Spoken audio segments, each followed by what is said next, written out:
3 in the morning. That's when it happens most. Not during a jog, not during an argument, not during anything dramatic at all. 3 in the morning, while you're asleep, while the house is quiet, while nobody is watching. That is the hour I get called into the operating room more than any other. And after 20 years of answering that call, I started asking a different kind of question. Not what went wrong with the heart, but what went wrong with the morning. Specifically, what went wrong at breakfast. I'm Dr. Maya Okafor, cardiothoracic surgeon, and I need to talk to you about 5 drinks that millions of people over 60 pour into their bodies every single morning without realizing what they're doing to their arteries, their blood pressure, and their heart rhythm. This is not a scare talk. This is a conversation your doctor doesn't have time to have with you in a 7-minute appointment. But it might matter more than your last prescription. Before I tell you what those 5 drinks are, I need you to understand what is happening inside your cardiovascular system after 60. Because without this piece, everything else I say will sound like just another health warning you can ignore. When you were younger, your blood vessels behaved like rubber bands. Flexible, elastic. They stretched with every heartbeat and bounced right back. Your kidneys filtered waste quickly. Your liver processed everything you threw at it without complaint. After 60, those rubber bands start to harden. Your arteries lose their stretch. Your kidneys slow down. Your body holds onto sodium longer. And your heart, that faithful muscle, has to push blood through pipes that don't give the way they used to. That doesn't make you fragile, but it means your margin for error is narrower than it was at 40. Things that were harmless decades ago are not harmless now. And the drink you pour every morning at 7 o'clock directly affects what your heart is dealing with by 9. Let's start with the one that will bother people the most, because it's been sitting on breakfast tables for generations, and almost everyone believes it's healthy. Orange juice. Fresh squeezed or store-bought, it doesn't matter. That tall glass of orange juice your mother told you was good for you is one of the most misunderstood drinks in the American kitchen. Here's what people believe. It's fruit. It's natural. It has vitamin C. It must be doing something good. I understand that thinking completely. Decades of advertising made sure of it. Here's what is actually happening in your body. 1 8-ounce glass of orange juice contains roughly 21 grams of sugar. That is nearly as much as a can of cola.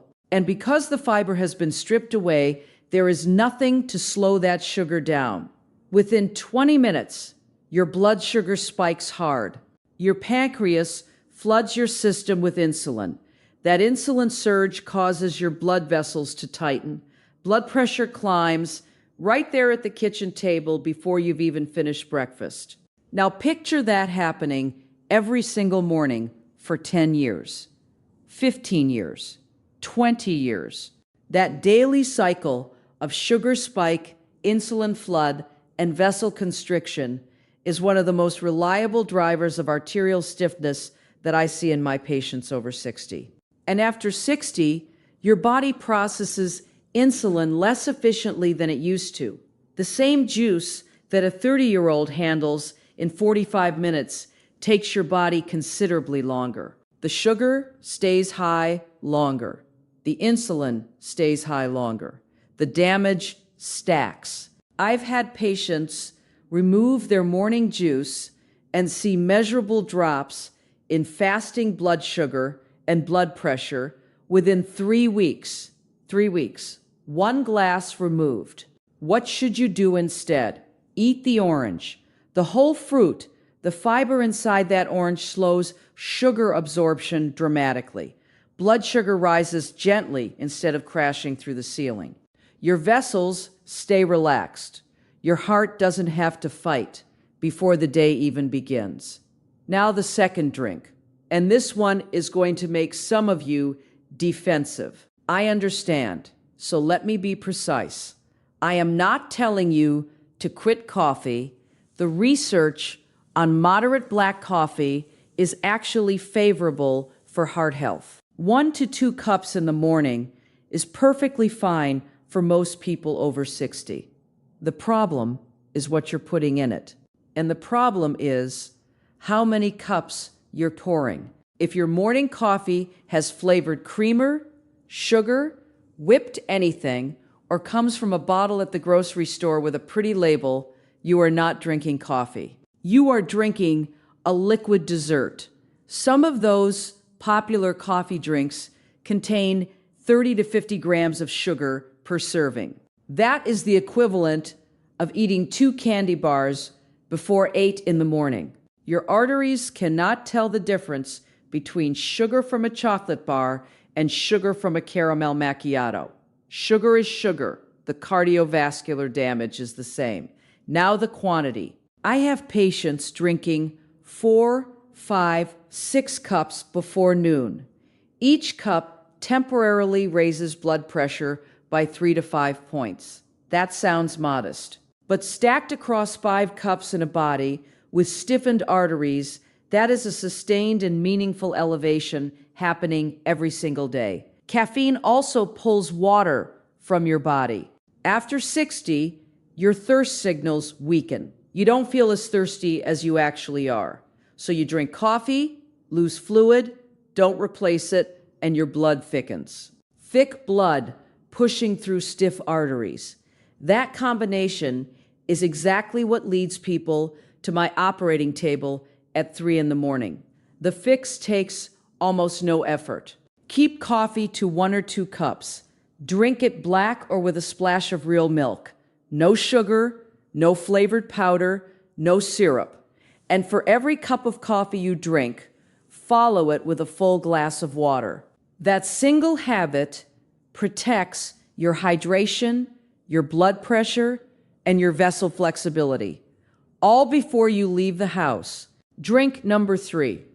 This one genuinely frustrates me because it is marketed directly at people who are trying to be healthy. Fruit smoothies, especially the store-bought kind, and the homemade versions that are mostly fruit with very little else in them. People tell me constantly that they start their day with a big smoothie.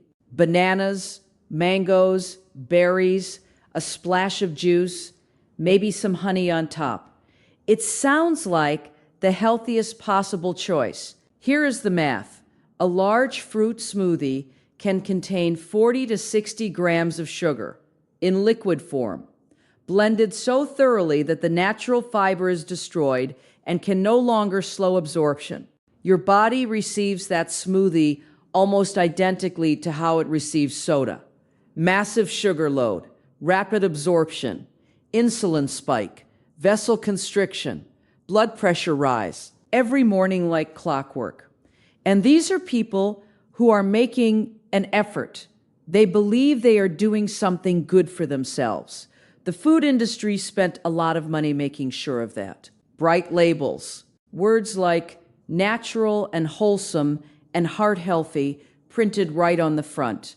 If you want a smoothie, build it differently. Start with vegetables as the base. Spinach, cucumber, celery. Add a small amount of fruit for flavor, a quarter of a banana, a small handful of berries, then add a fat source, avocado or a spoonful of almond butter. Include protein, Greek yogurt, or a clean protein powder. That combination changes everything. Sugar drops dramatically. Fiber and fat slow the absorption. Blood sugar rises gently. Your vessels stay calm. Your heart doesn't have to brace itself. Now, drink number 4. Most people don't even think of this one as a drink. They think of it as medicine. I'm talking about those fizzy vitamin tablets and powdered supplement drinks that millions of people over 60 dissolve in water every single morning. Go check the label right now if you have one. Many of these products contain 4 to 8 grams of sugar per serving. Some contain artificial sweeteners that research now connects to changes in gut bacteria and increased inflammatory signals in the body. But the bigger hidden danger is sodium. Many effervescent vitamin products contain significant amounts of sodium bicarbonate. If you are already managing high blood pressure and you are adding a hidden sodium load every morning before breakfast, you are quietly working against your own medication. I had a patient whose blood pressure absolutely refused to come under control. 3 medications, nothing was working. His doctors were baffled. Then we looked at everything he consumed in the morning. He was dissolving 2 effervescent vitamin C tablets in water every day. Each tablet contained over 300 milligrams of sodium. Before breakfast, he was consuming more sodium than most people put in an entire meal. We switched him to a simple pill form vitamin with no sodium content. Within 2 weeks, his blood pressure dropped enough for his doctor to reduce. 1 medication. Read every single label. If your morning supplement drink contains sugar, artificial sweeteners, or significant sodium, switch to a plain tablet or capsule.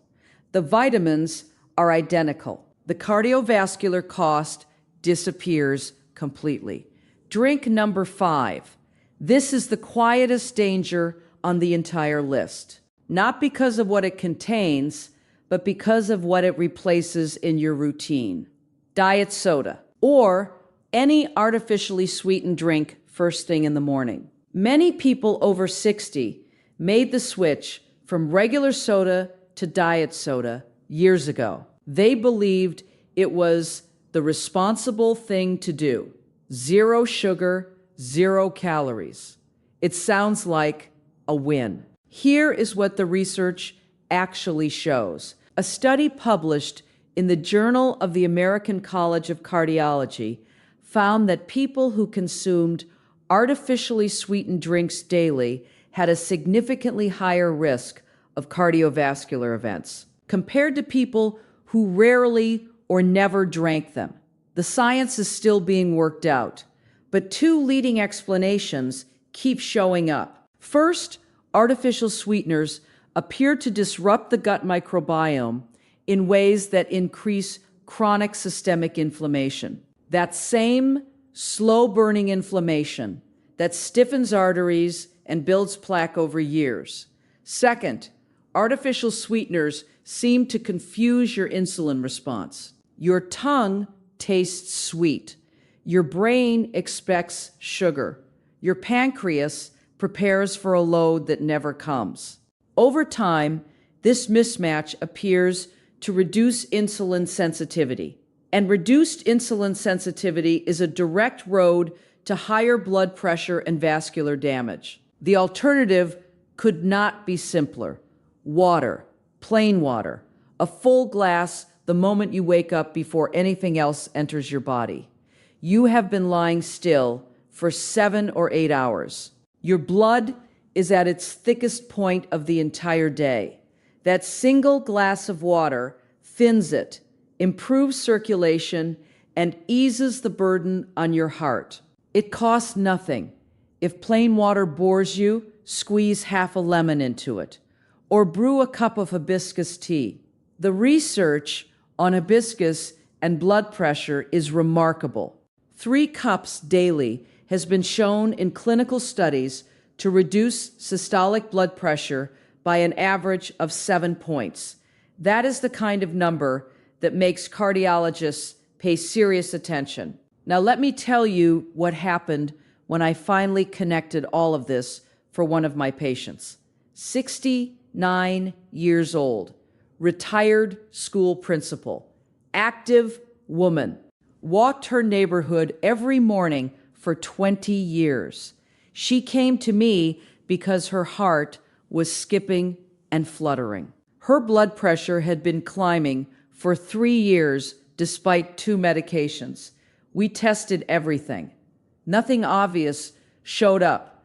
Then I asked what she drank every morning. Her routine for the past 15 years had been the same: a large glass of orange juice, a coffee loaded with flavored creamer and 2 sugars, and an effervescent vitamin C tablet dissolved in water. By 8 in the morning, before she had even left the house, she had consumed over 40 grams of sugar and nearly 400 milligrams of hidden sodium. Her blood sugar was spiking. Her insulin was surging. Her blood vessels were constricting. Her pressure was climbing, and she had absolutely no idea that any of it was connected to what she drank. We made 3 changes. The orange juice became a whole orange eaten with her breakfast. The coffee became 1 cup, black, with a glass of water beside it. The effervescent tablet became a simple pill-form supplement. Nothing else changed. Same food, same walks, same medications. 6 weeks later, her blood pressure readings had dropped enough for her cardiologist to remove 1 of her 2 prescriptions. Her resting heart rate came down. The fluttering episodes decreased by more than half. She told me something that stays with me to this day. She said, "Dr. Okafor, I spent 3 years thinking my heart was giving up on me. It turns out I was just making its job impossible every morning." She wasn't doing anything unusual. She was doing exactly what millions of people over 60 do every single day. And not one doctor in those 3 years had asked her what was in her glass at breakfast. This is what a 7-minute appointment cannot hold. Your doctor does not have time to ask about your creamer. The system does not reward that question. But that question might be worth more than the next medication added to your list. I want to be very clear. I am not saying a glass of juice caused someone's heart disease. That is not how this works.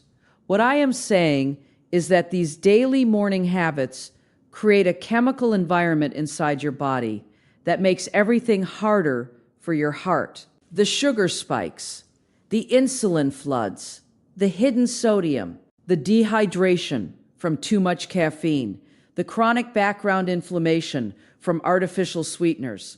Day after day, year after year, these small insults add up. And after 60, your body can no longer absorb those insults the way it used to. The reserve is smaller. The recovery takes longer.